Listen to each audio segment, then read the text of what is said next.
فاتحہ۔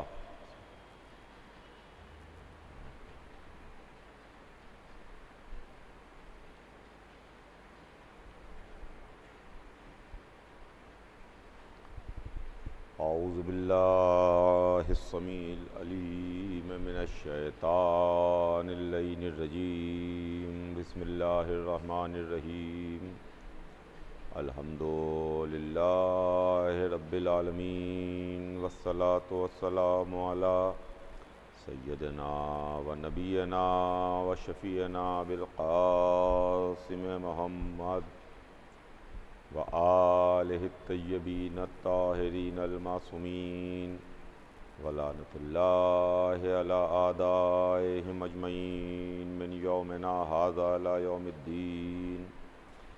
اما بعد فقد قال اللہ سبحانہ تبارک و تعالی فی کتابہ المبین وہو اصدق الصادقین۔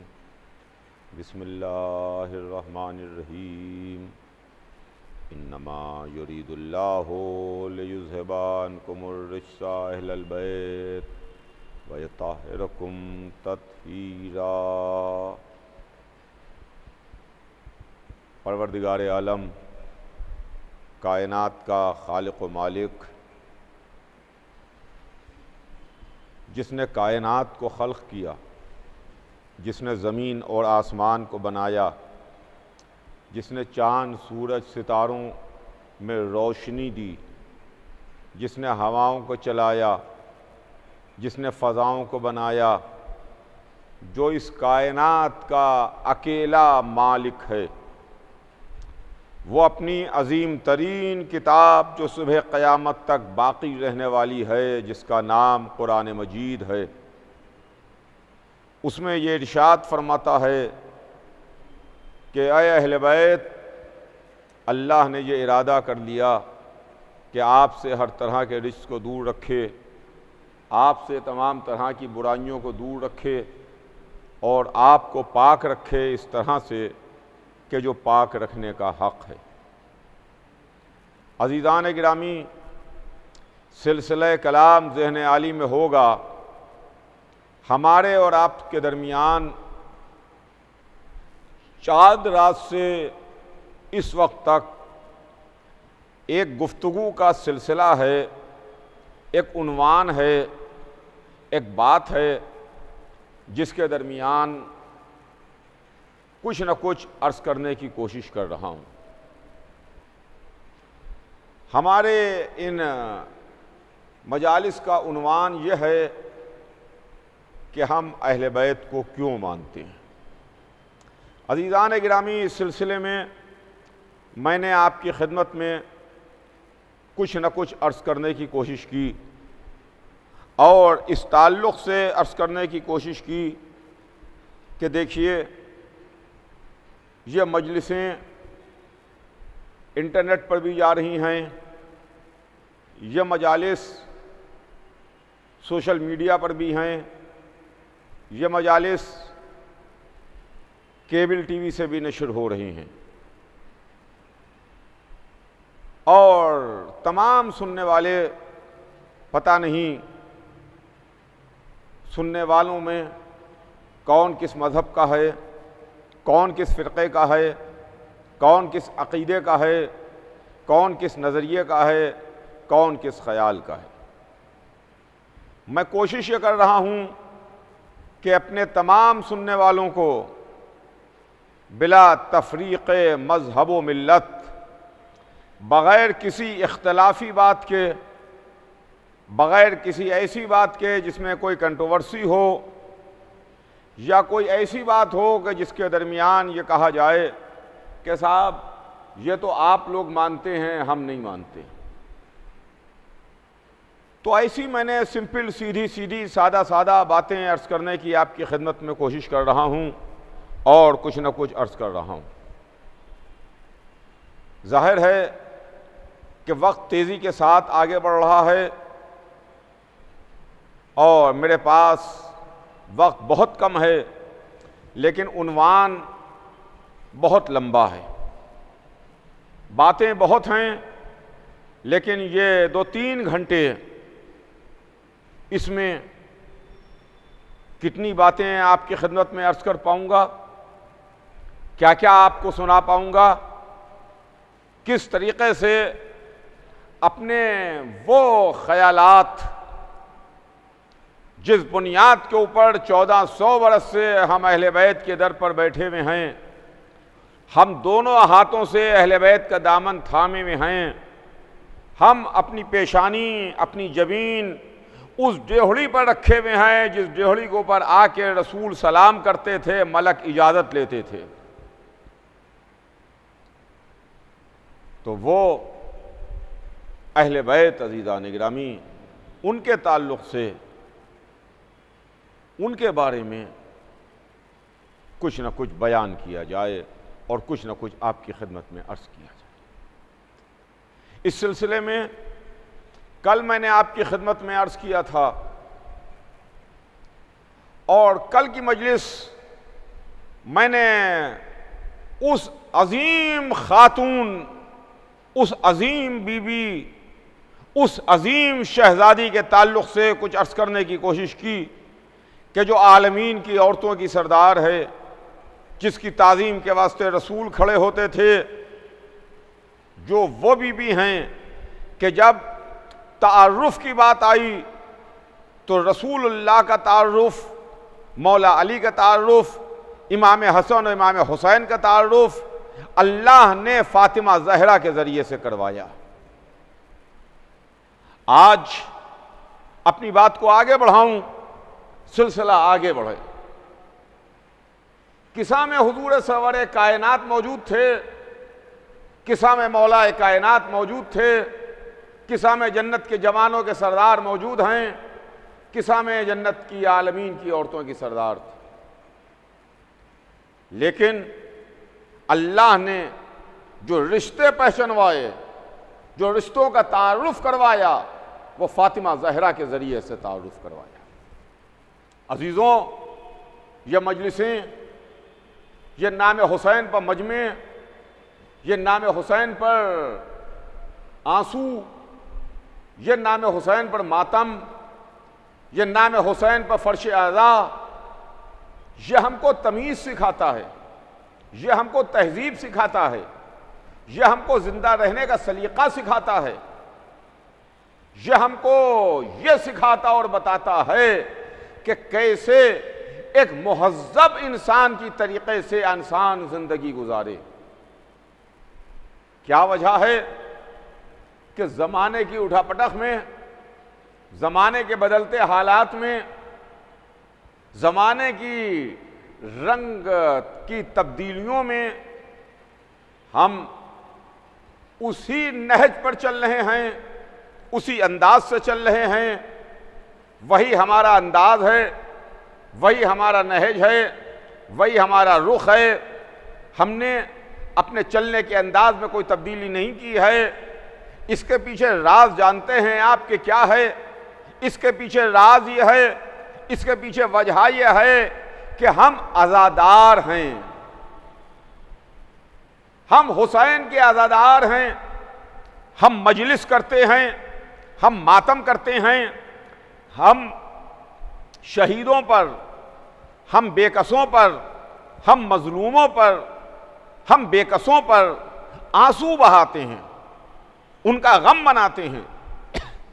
الحمدللہ، یہ بات میں آپ کی خدمت میں بڑے فخر کے ساتھ کہہ رہا ہوں، الحمدللہ دنیا نے دہشت گردی کے بھی مختلف نمونے دیکھے اور مختلف حادثات سے دنیا شکار ہوئی دہشت گردی کا، چاہے دنیا کے ترقی یافتہ ممالک ہوں، چاہے ڈیولپڈ کنٹریز ہوں یا ڈیولپنگ کنٹریز ہوں، ترقی پذیر ممالک ہوں، جن میں دہشت گردانہ حملے ہوئے، جس میں بے گناہوں کو مارا گیا، جس میں بے خطا لوگوں کا خون بہایا گیا، جس میں عورتیں بیوہ ہوئیں، جس میں چھوٹے چھوٹے بچے یتیم ہوئے، بچوں کے خون بہے، عورتوں کے خون بہے، جوانوں کے خون بہے، بوڑھوں کے خون بہے، اور خود پھر ہمارا ملک جو ہندوستان ہے، جہاں کے ہم باشندے ہیں، جہاں کے ہم رہنے والے ہیں، جو ہمارا ملک ہے، اس ملک میں بھی نہ جانے کتنی مرتبہ دہشت گردانہ حملے ہوئے اور ہمارا ملک دہشت گردی کا شکار ہوا۔ تو برابر دنیا کے تمام ممالک دہشت گردی کا شکار رہے، لیکن بڑے افسوس کی بات ہے، بڑے افسوس کی بات ہے، اور یہ بات بڑے افسوس کے ساتھ کہنا پڑ رہی ہے کہ دہشت گردانہ حملوں میں جن تنظیموں کا نام ابھر کے سامنے آتا ہے، جن آرگنائزیشنز کا نام سامنے آتا ہے، جن لوگوں کا نام سامنے آتا ہے، جو چہرے سامنے آتے ہیں، جو صورتیں سامنے آتی ہیں، جو لوگ سامنے آتے ہیں، بدقسمتی سے ان کے چہرے پر اسلام کی نقاب ہوتی ہے۔ میرے جملوں پر آپ غور کیجئے گا، اپنے ایک ایک جملے پر میں آپ کی توجہ چاہتا ہوں کہ میں نہیں کہتا کہ وہ مسلمان ہیں، توجہ چاہوں گا عزیزوں، میں یہ نہیں کہتا کہ وہ مسلمان ہیں، وہ ہرگز مسلمان نہیں ہیں، اس لیے کہ اگر وہ مسلمان ہوتے تو کبھی خلاف اسلام عمل نہ کرتے، خلاف مذہب نہ کرتے، خلاف تعلیمات رسول عمل نہ کرتے، اس لیے کہ اسلام نے، مذہب نے، دین نے، رسول نے، آل رسول نے کسی بے گناہ کے قتل کو، اس کا خون بہانے کو منع کیا ہے۔ ہمارا مذہب جو اسلام ہے وہ ہم کو یہ تعلیم دیتا ہے، ہمیں سکھاتا ہے، اس نے ہمیں بتایا کہ جس نے ایک بے گناہ انسان کو قتل کیا اس نے پوری انسانیت کا قتل کر دیا۔ اللہ اکبر، پوری انسانیت کو اس نے قتل کر دیا، اور جس نے ایک انسان کو بچایا اس نے پوری انسانیت کو بچا لیا، پوری ہیومینٹی کو بچا لیا، پوری انسانیت کو بچا لیا۔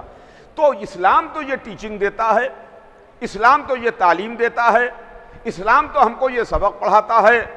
اب وہ لوگ جو ماتھے پر بڑے بڑے گھٹے رکھے، چہرے پر لمبی لمبی داڑھیاں رکھے، اسلامی صورت اور شکل بنا کے، ہاتھ میں تسبیحیں لے کر کے، ہوائی جہاز کے نیچے کھڑے ہو کر کے نمازیں پڑھتے ہیں، اس کو ہائی جیک کر کے لاتے ہیں، بے گناہ انسانوں کا خون بہاتے ہیں، دہشت گردانہ حملے کرتے ہیں، ان کو ہم مسلمان کہتے ہی نہیں ہیں۔ نہ وہ لوگ مسلمان ہیں، نہ وہ ادارے مسلمان ہیں، اس لیے کہ وہ دل سے مسلمان نہیں ہیں، ان کا دل مسلمان نہیں ہے، ان کا ذہن مسلمان نہیں ہے، ان کے چہرے پر اسلام کی نقاب پڑی ہوئی ہے، ان کا چہرے پر اسلام کی نقاب پڑی ہوئی ہے۔ وہ چہرے پر جو نقاب ڈالے ہوئے ہیں وہ اسلامی نقاب ہے، جس کا نتیجہ یہ ہوتا ہے کہ دوسرا دیکھنے والا غیر انسان، باہر کا شخص دیکھ کے سمجھتا ہے کہ یہ مسلمان ہیں، یہ ادارہ مسلمان ہے، یہ آرگنائزیشن مسلمان ہے، یہ دہشت گرد مسلمان ہیں۔ ذرا سا قریب میں آ کے دیکھیے، ان کے چہرے سے نقاب ہٹا کر کے دیکھیے تو یہ مسلمان نہیں ہیں، اس لیے کہ ان کا سلسلہ جا کے ان لوگوں سے مل جاتا ہے جنہوں نے رسول کے بھائی کو شہید کیا ہے، جنہوں نے رسول کی بیٹی پر ظلم کیا ہے، فاطمہ زہرا کے پہلو پر دروازہ گرایا ہے، اور محمد کے نواسے کو کربلا میں 3 دن کا بھوکا اور پیاسا شہید کیا ہے۔ اگر وہ مسلمان ہوتے، اسلام کے فالوور ہوتے، اسلام کے ماننے والے ہوتے، لا الہ الا اللہ محمد رسول اللہ دل سے کہہ رہے ہوتے، تو کبھی پرافٹ آف اسلام کے گھر والوں کو، خاندان والوں کو شہید نہ کرتے، قتل نہ کرتے۔ کبھی مسجد میں آ کے ایک بے گناہ، ایک بے خطا نمازی کے سر پر وار نہ کرتے۔ کبھی اپنے پرافٹ کی، اپنے رسول کی اکلوتی بیٹی پر ظلم نہ ڈھاتے، ان کے دروازے پر آگ نہ لگاتے، ان کے پہلو پر دروازہ نہ گراتے۔ کبھی محمد کے نواسے حسین ابن علی پر 3 دن پانی نہ بند کرتے، ان کو ایک ڈیزرٹ میں، ایک ریگستان میں گرفتار کر کے، گھیر کے 3 دن کا بھوکا اور پیاسا شہید نہ کرتے، ان کو بھی شہید کیا، ان کے ساتھ ساتھ ان کے 72 ساتھیوں کو بھی شہید کیا، ان کے جوانوں کو بھی شہید کیا، ان کے بوڑھوں کو بھی شہید کیا، ان کے بچوں کو بھی شہید کیا، اور انتہا یہ ہے کہ ان کے 6 مہینے کے بچے کو پانی کے بدلے میں تیر مارا۔ نہ کوئی مسلمان ایسا کر سکتا ہے، نہ کوئی انسان ایسا کر سکتا ہے۔ لیکن میں بڑے فخر کے ساتھ کہہ رہا ہوں، الحمدللہ یہ اہل بیت ہی کا کرم ہے۔ سنیے کہ ہم اہل بیت کو کیوں مانتے ہیں۔ یہ اہل بیت ہی کا کرم ہے، یہ اہل بیت ہی کا صدقہ ہے کہ دنیا دہشت گردی کا ایک طرف اگر شکار ہو رہی ہے، دہشت گردوں میں نام نہاد مسلمان کہے جا رہے ہیں جن کے چہروں پر اسلام کی نقاب پڑی ہوئی ہے، مگر الحمدللہ دنیا کے کسی گوشے میں کوئی ایک بھی اہل بیت کا چاہنے والا اور ماننے والا اور اہل بیت کا غلام دہشت گردی کا مجرم قرار نہیں پایا۔ توجہ چاہوں گا عزیزان گرامی، دہشت گردی کا مجرم نہیں قرار پایا، اسی لیے ہم سر بلند کر کے کہتے ہیں کہ ہم اہل بیت کے ماننے والے ہیں، ہم اہل بیت کے چاہنے والے ہیں، ہم اہل بیت کے غلام ہیں، ہم اہل بیت کو مانتے ہیں، اس لیے کہ اہل بیت کو ماننے کے بعد، ان سے محبت رکھنے کے بعد، ان سے عقیدت رکھنے کے بعد ہماری گردنیں کٹی تو ہیں مگر ہمارے سر جھکے نہیں ہیں، سر جھکے نہیں ہیں۔ گردنوں کا کٹنا اور ہے، گردن کا جھکنا اور ہے۔ ہمارا سر جھکا تو صرف اللہ کے سامنے جھکا، ہمارا سر جھکا تو صرف سجدے میں جھکا، ہمارے خالق جو ہے اس کے سامنے ہم نے سجدہ کیا، ہم نے اللہ کے سامنے پیشانی جھکائی، نماز میں ہمارا سر جھکا، اور نماز میں ہم نے ایک ٹیکسٹ ادا کیا، سبحان اللہ سبحان اللہ سبحان رب الاعلی و بحمدہ۔ سجدے میں ہم جھکے اور ہم نے کہا کہ اللہ اکبر، اللہ اکبر، یعنی اللہ سب سے بڑا، اللہ اکبر، اللہ سب سے بڑا۔ تو اب یہ دوہرا کام ہم سے نہیں ہوگا کہ ایک طرف ہم اللہ کو بھی اکبر کہہ کر کے سجدہ کر رہے ہیں، دوسری طرف وہ ظالم، وہ بدکردار، وہ لوگ جن کے دامن پر داغ ہیں، کوئی شرابی ہے، کوئی شراب کے حوض میں غوطہ لگاتا ہے، کوئی غریبوں پر ظلم کر رہا ہے، بے گناہ انسانوں کو قتل کر رہا ہے، ہم ان کو بھی ذل الہی کہیں اور ان کے بھی در پر جا کے اپنی پیشانی کو جھکائیں، یہ ہم سے نہ ہوگا۔ جب ہم نے اللہ اکبر کہہ دیا تو اب دنیا میں کوئی بھی ہو اللہ سے بڑا نہیں ہو سکتا، اللہ سے بڑا نہیں ہو سکتا۔ ہم نے اپنی پیشانی کو اللہ کے سامنے جھکایا، معبود کے آگے جھکایا، اللہ کے لیے جھکایا، نماز میں جھکایا، سجدے میں جھکایا۔ یہی تو وجہ ہے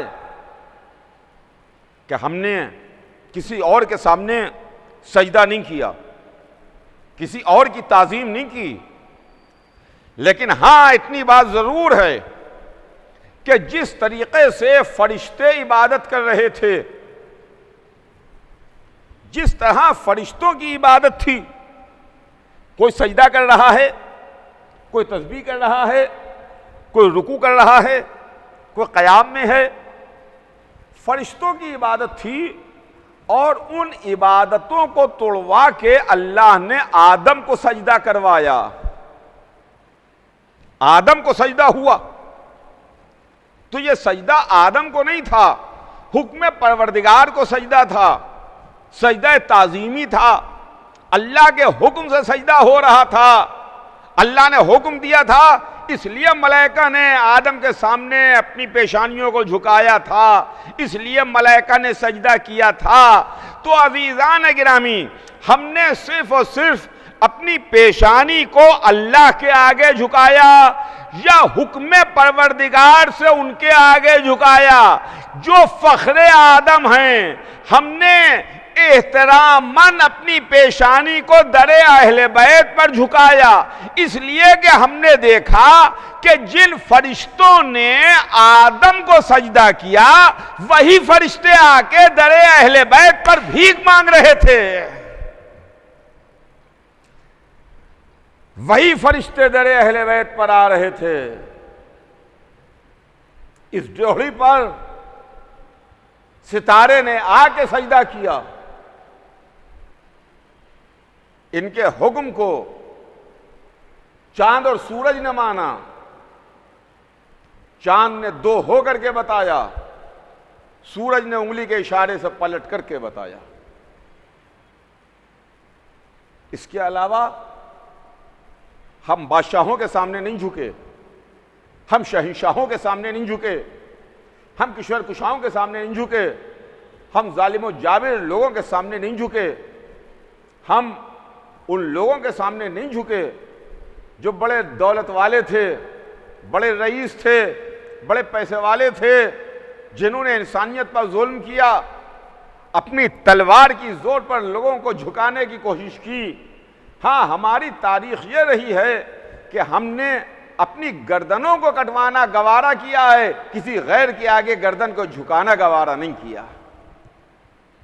تو عزیزان گرامی، یہ منزل ہے خدا کی قسم. یہ درس ہم کو مجلس سے ملتا ہے، یہ درس ہم کو عزاداری سے ملتا ہے، یہ درس ہم کو اہل بیت کی بارگاہ سے ملتا ہے، یہ درس ہم کو محمد و آل محمد سے ملتا ہے. تو یہ میں آپ کی خدمت میں عرض کر رہا تھا کہ یہ مجلسیں ہماری زندگی ہیں، یہ مجلسیں ہماری حیات ہیں، یہ عزاداری ہماری روح ہے. جسم سے روح کو نکال لیجئے، پھر اس کے بعد جسم کسی کام کا نہیں ہوتا. یہ ہاتھ اسی وقت تک حرکت کر رہا ہے جب تک کہ جسم میں روح ہے. یہ زبان اسی وقت تک چل رہی ہے اور بول رہی ہے جب تک کہ روح ہے.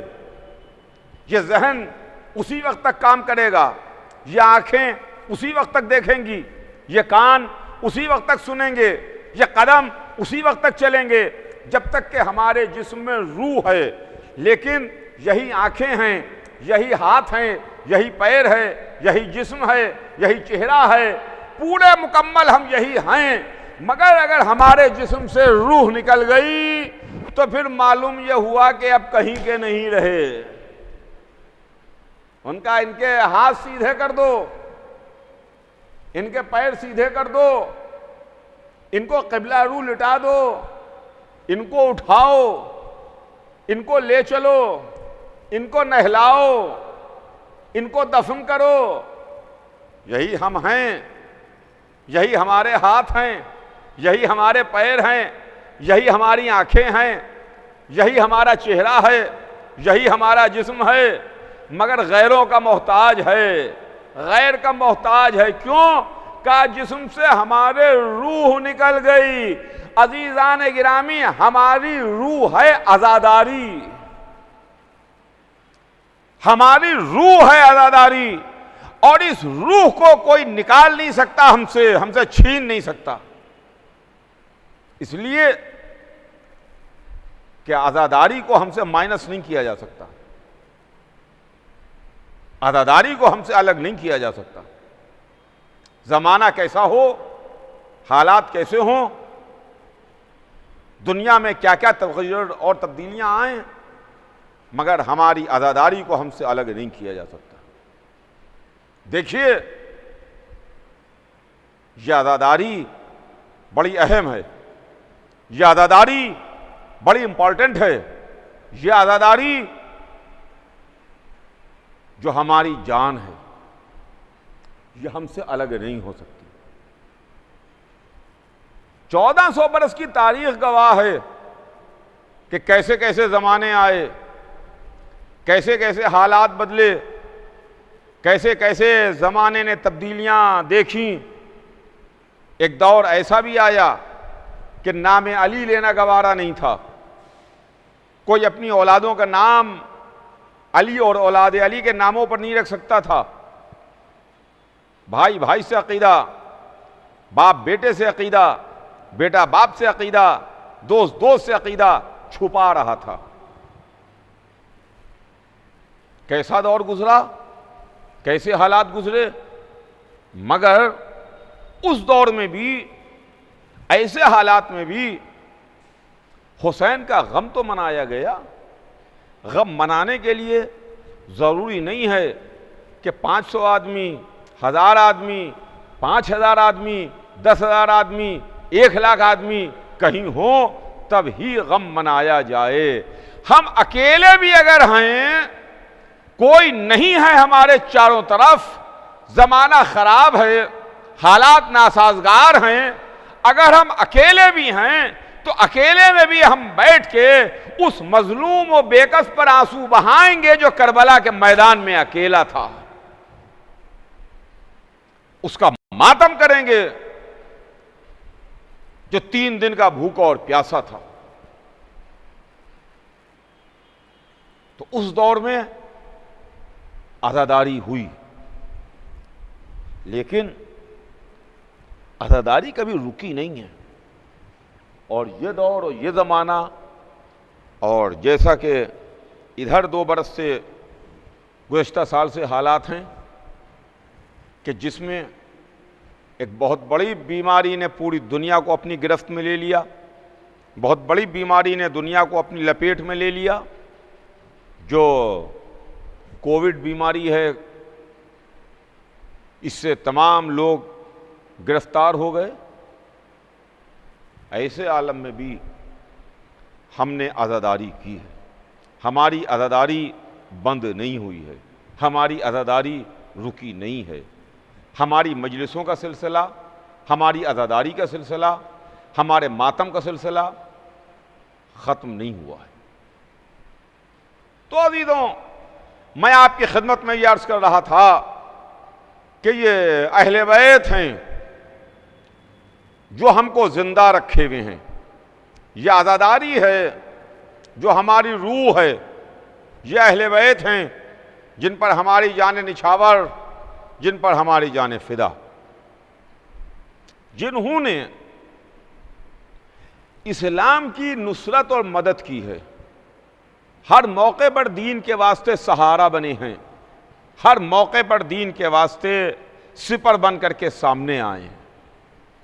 انہوں نے اسلام کے نام پر دولت نہیں جمع کی، انہوں نے مذہب کے نام پر اقتدار نہیں حاصل کیا، انہوں نے دین کے نام پر سر پر تاج نہیں رکھا، تخت پر نہیں بیٹھے، فوجوں اور لشکر کو نہیں جمع کیا۔ انہوں نے اگر کیا تو اسلام کے واسطے، مذہب کے واسطے، دین کے واسطے، خود بھوکے رہے، دوسرے کو کھانا کھلایا، خود موٹا لباس پہنا، غلام کو بہترین اور قیمتی لباس پہنایا، خود تکلیفیں جھیلیں، دوسرے کو آرام پہنچایا، خود معمولی اور بوسیدہ مکان میں رہے، مگر کبھی شکوہ نہیں کیا، شکایت نہیں کی، جبکہ ان کا اختیار کائنات پر ہے۔ ان کے پیچھے مقصد یہ تھا، توجہ چاہوں گا عزیزان گرامی، ان کے پیچھے مقصد یہ تھا کہ دین پھیلے، دین محفوظ رہے، دین پہنچے، اسلام اسلام اسلام، دین دین دین۔ وہ دوسرے ہی لوگ تھے جنہوں نے دین کے نام پر اپنے قصر کھڑے کر لیے، اپنے محل بنا لیے، اپنی حکومتوں کا مستحکم کر لیا، اپنے لیے تاج فراہم کر لیے، اپنے لیے تخت بچھا لیے، اپنے لیے دولت اکٹھا کر لی، اپنے لیے خزانے بھر لیے۔ آل محمد نے اللہ کی راہ میں اپنا سب کچھ لٹا دیا۔ ہم نے یوں ہی اہل بیت کو نہیں مانا، انہوں نے اپنا سب کچھ لٹا دیا۔ اور جب بات دین کی آئی، بات حق کی حقانیت کی آئی، جب مذہب کی صداقت کی بات آئی، تو اس موقع پر بھی یہ سینہ سپر رہے، یہی آگے بڑھے، انہوں نے آگے بڑھ کر کے حق کی حقانیت کو واضح کیا ہے۔ توجہ چاہوں گا عزیزان گرامی آپ کی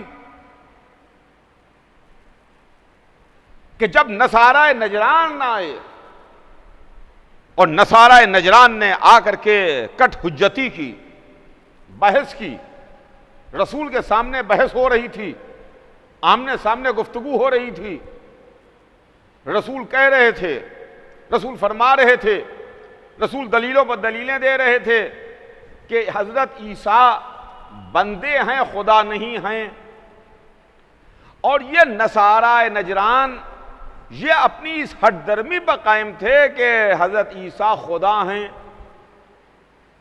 وہ خدا ہیں۔ رسول کہہ رہے تھے نہیں بھائی وہ تو عبداللہ ہیں، اللہ کے بندے ہیں، خدا نہیں ہیں۔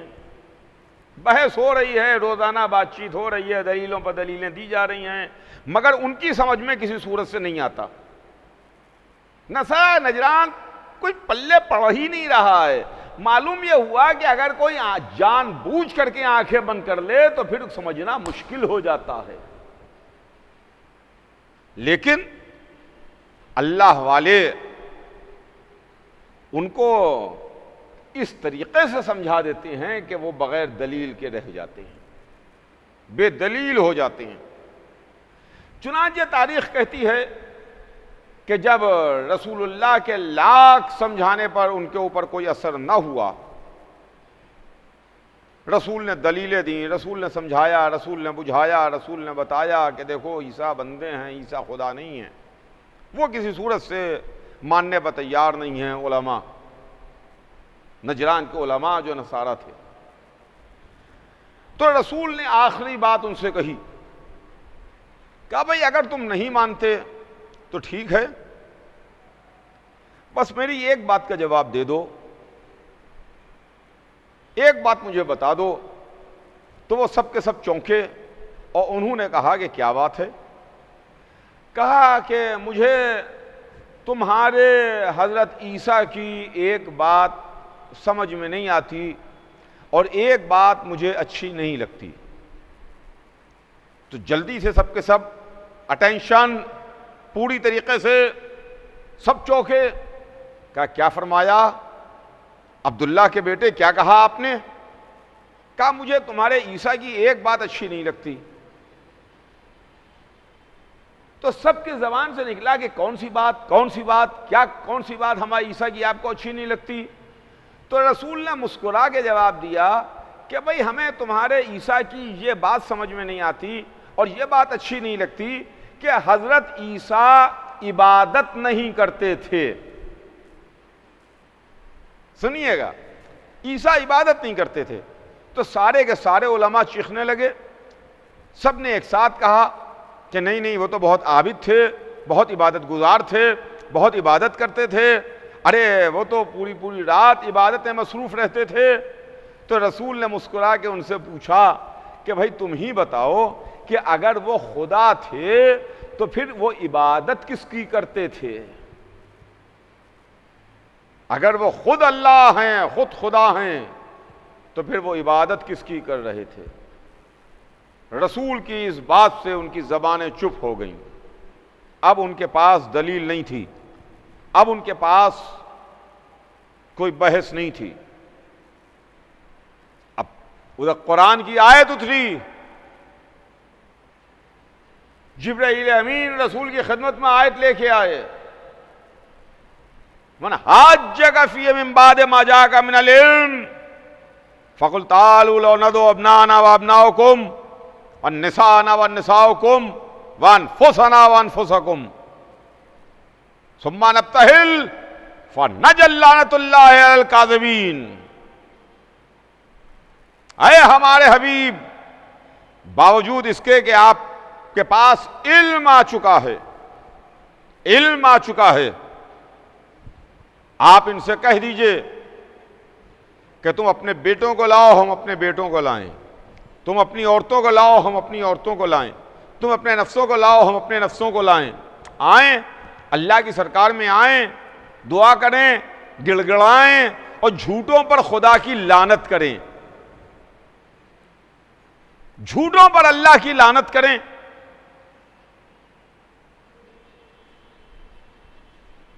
خدا کی قسم، رات گزری، صبح ہوئی، رسول دونوں نواسوں کو لے کے چلے، اپنی اکلوتی بیٹی کو لے کے چلے، اپنے بھائی اور داماد کو لے کے چلے۔ یہ کس لیے جا رہے ہیں؟ جھوٹوں پر خدا کی لعنت کرنے کے لیے۔ یہ کس لیے جا رہے ہیں؟ اللہ کی سرکار میں گڑ گڑانے کے لیے۔ یہ کس لیے جا رہے ہیں؟ کہ جو جھوٹے ہیں ان کے اوپر اللہ کی لعنت کریں گے۔ نصارہ نجران نے دیکھا کہ رسول اس طرح سے آ رہے ہیں کہ ان کے ساتھ ان کے بھائی اور داماد علی ہیں، ایک بی بی ہیں جو سر سے پیر تک چادر میں ہیں، ایک نواسا گود میں ہے، دوسرا نواسا انگلی پکڑے ہوئے ہے۔ تو وہ کہتے ہیں کہ آج میں ایسی صورتیں دیکھ رہا ہوں جو اگر اشارہ کر دیں تو پہاڑ اپنی جگہ چھوڑ دیں، پہاڑ اپنی جگہ چھوڑ دیں۔ وہ سامنے نہیں آئے، انہوں نے ٹکراؤ نہیں کیا، ہوشیار تھے، سمجھدار تھے، انہوں نے ٹیکس دے دیا، جزیہ دے دیا، مگر وہ لعنت سے بچ گئے، لعنت سے بچ گئے۔ ٹیکس دینا منظور کر لیا، ٹیکس دینا گوارا کر لیا، مگر وہ پہچان رہے تھے کہ یہ کون ہیں، آنے والے کون ہیں۔ نصارائے نجران ان کے چہروں سے نکلنے والے نور کو دیکھ کے، تابش انوار کو دیکھ کے تاب نہیں لا پا رہے تھے، لہذا فوراً سرنڈر کر دیا، سرنڈر کر دیا۔ ہاں عزیزان گرامی، یہ 1400 برس پرانی تاریخ ہے۔ سنیے گا، توجہ چاہوں گا عزیزوں، یہ 1400 برس پرانی تاریخ ہے کہ علماء نجران نے سرنڈر کیا، ان سے مقابلہ نہیں کیا، ان کے سامنے نہیں آئے۔ یہ پرانی تاریخ ہے، پھر میرے جملوں کو سنیے، یہ 1400 برس پرانی تاریخ ہے کہ علماء نجران، نصارائے نجران ان کے مقابلے پر نہیں آئے، یعنی اہل بیت کے مقابلے پر علماء نجران، نصارائے نجران نہیں آئے۔ انہوں نے جزیہ دینا گوارا کیا، انہوں نے ٹیکس دینا گوارا کیا، مگر ان کے مقابلے پر آنا گوارا نہیں کیا۔ ارے مسلمانوں، ارے علماء اسلام، ارے امت مسلمہ، علماء نجران سے آگے سبق سیکھو کہ اہل بیت کے مقابلے پر آنا گوارا نہیں کیا۔ اب ان کو مسلمان نہ کہیے جو بعد رسول علی کے مقابلے پر میدان میں آ گئے،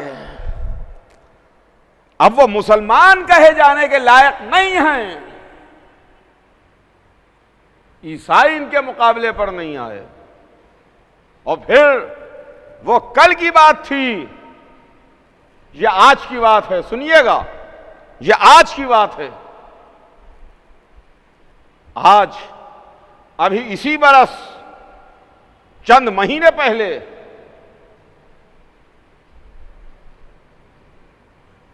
کرسچینٹی کا، عیسائیت کا، عیسائی مذہب کا سب سے بڑا پیشوا جو اس وقت عیسائی مذہب کا سب سے بڑا پیشوا ہے، پوپ، وہ عراق آیا اور عراق آ کے نجف اشرف میں اہل بیت کے در کے ایک غلام سے ملا۔ آپ کو یاد آیا؟ زیادہ پرانی بات نہیں ہے، اسی سال کی بات ہے، 2021 کی، 6-8 مہینے پہلے کا واقعہ ہے کہ پوپ جو موجودہ اس وقت ہیں وہ نجف اشرف آئے اور مرجع جہان تشیع حضرت آیت اللہ سیستانی کی خدمت میں حاضر ہوئے اور ان سے ملاقات کی۔ اہل بیت کے در کا غلام نہیں گیا، اہل بیت کے در کا غلام نہیں گیا، وہ کھنچ کے یہاں آئے۔ یہ نجف سے روم نہیں گئے، وہ روم سے نجف آیا اور آ کر کے آغا سے ملا، ملاقات کی، گفتگو کی، بات چیت کی۔ یہ تو اہل بیت کے در کا سکھایا ہوا سبق ہے اور یہ ان کے گھر کی تعلیم ہے کہ دیکھو آئے ہوئے مہمان کی عزت کی جاتی ہے، اس کا احترام کیا جاتا ہے۔ چنانچہ جب علماء نجران آئے تھے، ان علماء نجران کو بھی رسول اللہ نے ویلکم کیا تھا۔ پہلے دن آئے تھے تکبر میں تو رسول نے جواب سلام نہیں دیا تھا اور رسول مخاطب نہیں ہوئے تھے، لیکن دوسرے دن جب عام انسانوں کی حیثیت سے آئے تھے تو رسول نے مسکرا کے جواب سلام بھی دیا تھا، ان کو بٹھایا بھی تھا، ان کی عزت بھی کی تھی، ان سے بات چیت بھی کی تھی۔ تو پوپ آئے اور پوپ نے آ کے آغائے سیستانی سے ملاقات کی اور ملاقات کرنے کے بعد جب جانے لگے تو یہ اسٹیٹمنٹ دیتے ہوئے چلے گئے کہ میں ایک نور سے مل کے واپس جا رہا ہوں، میں ایک نور سے مل کے واپس جا رہا ہوں۔ اخباروں میں آپ پوپ کا اسٹیٹمنٹ دیکھ لیجئے، جب آغائے سیستانی سے ملاقات کی اور ملاقات کر کے واپس جانے لگے تو انہوں نے یہ بیان دیا کہ میں ایک نور سے مل کے واپس جا رہا ہوں۔ میں کہوں گا بے شک اے پوپ آپ نے بالکل صحیح کہا کہ میں ایک نور سے مل کے جا رہا ہوں، مگر جس کو آپ نور سمجھ رہے ہیں حقیقت میں وہ نور کا عکس ہے۔ جب آپ نور کا عکس دیکھ کے اس کو نور سمجھ رہے ہیں تو اگر اصلی نور کو دیکھ لیجئے تو کیا عالم ہوگا۔ جو حقیقی نور ہے، جن کے واسطے، جن کے لیے رسول نے فرمایا کیا وَلَمَا خَلَقَ اللَّهُ نُورِي أَنَا وَلِيٌّ مِّن نُورٍ وَاحِدٍ۔ یہ ہمارے علماء کی شان ہے، یہ ہمارے علماء کی شان ہے، خدا کی قسم، جو کسی کے در پر نہیں جاتے، جو کسی کی ڈیہڑی پر نہیں جاتے، جو کسی کو سلام کرنے کے واسطے نہیں جاتے، دنیا ان کے در پر آتی ہے۔ اصلی روحانی وہی ہے جن کے در پر دنیا کھنچ کے آئے۔ ہم نے نجف کے مرجع کو دیکھا تو عیسائیت کا سب سے بڑا پیشوا، عیسائیت کا سب سے بڑا رہبر، عیسائیت کا سب سے بڑا ستون پوپ کھنچ کر کے اہل بیت کے غلام کے پاس آیا۔ اور اگر ہم نے ایران میں دیکھا، اگر ہماری نظر ایران پر جب پڑی تو ہم نے دیکھا کہ ایران میں ایک ایسا مجتہد تھا، ایک ایسا مرد فقیہ تھا، ایک ایسا مرجع جہان تھا جس نے 2500 برس پرانی شہنشاہیت کو جڑ سے اکھاڑ دیا۔ ایران میں کیا ہوا؟ 2500 سال کا درخت تھا شہنشاہیت کا، 2500 سال سے جس کی جڑیں گہرائیں تک پھیلی ہوئی تھیں، 2500 سال پرانی شہنشاہیت ایک مرجا نے اٹھا کے پھینک دیا۔ پہلوی خاندان جو ایران میں حکومت کر رہا تھا، 2500 سال سے حکومت تھی، ایک مرجا نے، ایک اہل بیت کے در کے غلام نے، ایک مرد فقیہ نے، ایک مجتہد نے، ایک عالم دورہ نے اس کو اس طرح نیست و نابود کر دیا کہ آج اس کا کوئی نام لینے والا نہیں ہے۔ اب دنیا امامت کی منزل کو سمجھے کہ جس کا نائب اپنے مخالف کو اس طریقے سے رسوا کر دیتا ہے کہ اس کا کوئی نام لینے والا نہیں رہتا، تو جس کو حسین نے 1400 برس پہلے رسوا کیا، جس کو 1400 برس پہلے حسین نے ذلیل کیا، آج بھی یزید کا نام لیا جاتا ہے تو لعنت کے ساتھ، یزید کا نام ہے تو دشنامی کے ساتھ۔ بس عزیزان گرامی، میں نے اپنی بات کو تمام کیا۔ یہ راتیں رونے کی راتیں ہیں، یہ راتیں بکا کی راتیں ہیں، یہ راتیں گریے کی راتیں ہیں۔ ہاں ہاں رو لیجئے، بکا کر دیجئے، باقی اس کے آگے کل آپ کی خدمت میں عرض کروں گا۔ آج یہیں پر بات تمام، اس لیے کہ آج 8ویں رات آ گئی۔ کربلا کی طرف چلیے، دیکھیے، سنیے، خیموں سے چھوٹے چھوٹے بچوں کی آوازیں آ رہی ہیں، الاتش الاتش الاتش، ہائے پیاس ہائے پیاس ہائے پیاس مارے ڈالتی ہے۔ عزیزوں، آج کی رات ہم اس کا ماتم کرتے ہیں، آج کی رات ہم اس پر آنسو بہاتے ہیں جو علی کی تمنا تھا، جو علی کی آرزو تھا، جو زینب کے پردے کا محافظ تھا، جو سکینہ کا سقا تھا، جو حسین کے بازو کی طاقت و قوت تھا، جس کا نام عباس تھا۔ عزیزوں، عباس تمنا حیدر کرار کا نام ہے، عباس اس آرزو کا نام ہے جو آرزو علی کے دل میں پیدا ہوئی۔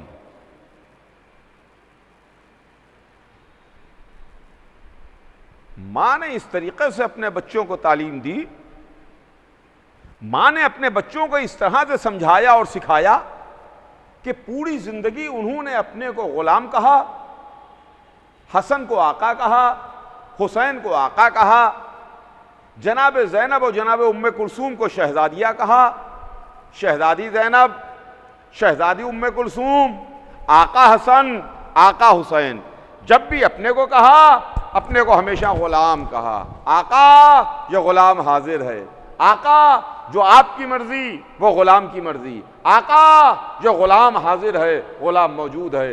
پوری زندگی عباس نے اپنے کو غلام کہا، حسین کو آقا کہا۔ حسین جب مدینے سے نکلے تو عباس و علی اکبر حسین کے ساتھ ساتھ تھے۔ حسین مکے آئے، عباس و علی اکبر حسین کے ساتھ ساتھ۔ حسین مکے سے چلے کربلا آئے، عباس و علی اکبر حسین کے ساتھ ساتھ۔ تاریخیں گزرتی رہیں، دن آگے بڑھتے رہے، قلت آب شروع ہوئی، 7ویں آتے آتے قحط آب ہو گیا۔ 7ویں تاریخ وہ تھی کہ جب حسین کے خیموں میں ایک قطرہ پانی کا نہیں تھا، بچے پیاسے تھے، بیویاں پیاسی تھیں، نوجوان پیاسے تھے، جوان پیاسے تھے، بوڑھوں کے پاس پانی نہیں تھا۔ کربلا کے میدان میں اگر ایک طرف نہر بہ رہی تھی، ایک طرف پانی موجیں لے رہا تھا، تو دوسری طرف پیاس تھی، بھوک تھی، تکلیف تھی، شدت تھی۔ وہ جو پیاسا تھا، وہ جو امام تھا، وہ جو ساقی کوثر کا بیٹا تھا، وہ جو فاطمہ زہرا کا فرزند تھا، وہ جس نے جنت کو مول لیا تھا، خریدا تھا، وہ چاہتا تو جنت سے پانی آ سکتا تھا، جنت کا پانی وہ ضرور پی لیتا، اس کی پیاس بجھ جاتی، مگر یقین مانیے کہ حسین پانی پی لیتے مگر صبح قیامت تک کے واسطے اسلام ڈوب جاتا، اسلام ڈوب جاتا، مذہب ڈوب جاتا۔ حسین نے اسلام کو زندگی دے دی۔ کوئی پانی سے سینچتا ہے، ہریالی کو پانی سے سینچا جاتا ہے، درخت لگا ہے تو پانی لگایا جاتا ہے۔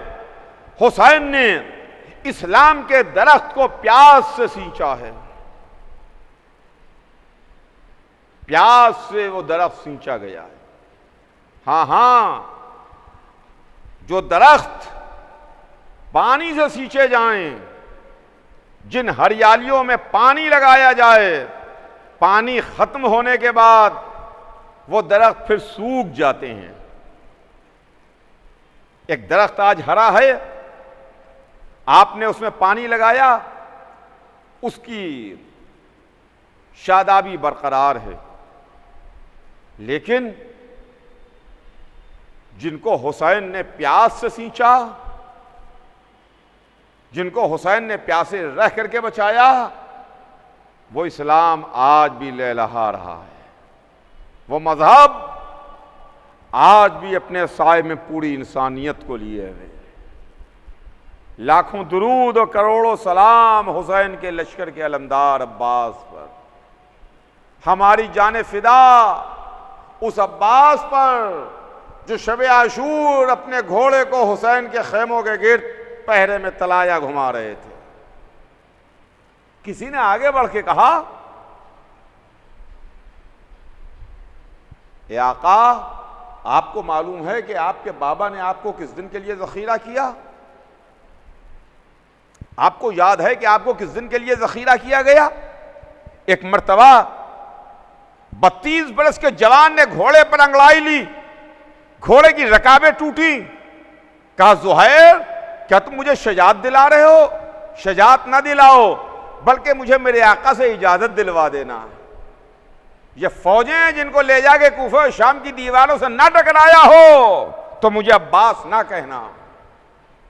یہ شب عاشور تھی اور روز عاشوراء حسین نے عباس کو علم دیا، عباس تم میرے لشکر کے علمدار ہو، میرے بھیا تم میرے لشکر کے علمدار ہو، علم دیا۔ عباس نے ایک دوپہر میں اس طرح سے علمداری کی کہ عباس حشر تک کے علمدار ہو گئے۔ ایک بہت بڑے لشکر کے مقابلے میں بہت چھوٹے سے لشکر کو لڑایا، اور اس کے بعد جب قاسم کا پامال لاشا بھی آ گیا اور محمد کی میتیں بھی آ گئیں تو ہاتھ جوڑ کے حسین کی خدمت میں آئے، اے آقا مجھے بھی لڑنے کی اجازت دے دیجئے، اے آقا مجھے بھی میدان کی اجازت دیجئے۔ حسین نے منع کیا، حسین نے روکا، کہا بھیا تم میرے لشکر کے علمدار ہو، تم میرے لشکر کے علمدار ہو۔ عجب جملہ کہہ دیا آقا نے، کہا آقا اب جہاں لشکر گیا ہے وہیں علمدار بھی جائے گا، وہیں علمدار بھی جائے گا۔ اتنے میں ننھی سکینہ چھوٹے چھوٹے بچوں کو لیے ہوئے، اعلیٰ تاش اعلیٰ تاش اعلیٰ تاش، ہائے پیاس ہائے پیاس ہائے پیاس مارے ڈالتی ہے۔ حسین نے عباس کو دیکھا، سکینہ کو دیکھا، چھوٹے چھوٹے بچوں کو دیکھا، سوکھے ہوئے مشکیدے کو دیکھا، پیاس کا اندازہ لگایا، کہا جاؤ میرے بھیا جا کے بچوں کے لیے پانی کی سبیل کرو۔ عباس رہوار پر سوار ہوئے، سکینہ سے مشکیدے کو لیا، سکینہ نے چھوٹے چھوٹے ہاتھ اٹھا کے عباس کو خدا حافظ کہا، چچا خدا حافظ، یہ شاید آخری مرتبہ بھتیجی نے چچا کو خدا حافظ کہا، اس لیے کہ اس کے بعد چچا بھتیجی سے نہ ملا، بھتیجی چچا سے نہ مل سکی، چچا جا کے نہر پر سو گیا، بھتیجی شام کے قید خانے میں آرام کر گئی۔ جرید دریا پر آیا، گھوڑے کو پانی میں ڈالا، مشک سکینہ کو تر کیا، مشک سکینہ کو بھرا، چلو میں پانی اٹھایا، دنیا کو دکھا دیا کہ پیاسے کا دریا پر قبضہ ہے، مگر پیاسے کا قبضہ ہونے کے ساتھ ساتھ پیاسوں کو اتنا اختیار ہے کہ پیاسا 3 دن کا ضرور ہے، مگر اس پانی کو اس لائق نہیں سمجھتا کہ اپنے دہن تک لے کے جائے۔ پیاسا دریا میں گیا، پیاسا واپس نکل آیا، چاہتے تھے خیمے میں پانی آ جائے، چھوٹے چھوٹے بچوں تک پانی پہنچ جائے، لیجئے چاروں طرف سے حملے ہوئے، عباس کے دونوں بازو قلم ہوئے، ایک تیر نے مشک سکینہ کو چھیدا، عباس کی حسرتوں پر پانی پھر گیا، گھوڑے سے زمین پر آئے، ارے آقا میرا آخری سلام قبول کیجئے، حسین نے کمر کو پکڑ لیا، ارے میرے بھیا عباس تم دنیا سے چلے گئے، اپنے بھائی کو اکیلا چھوڑ گئے۔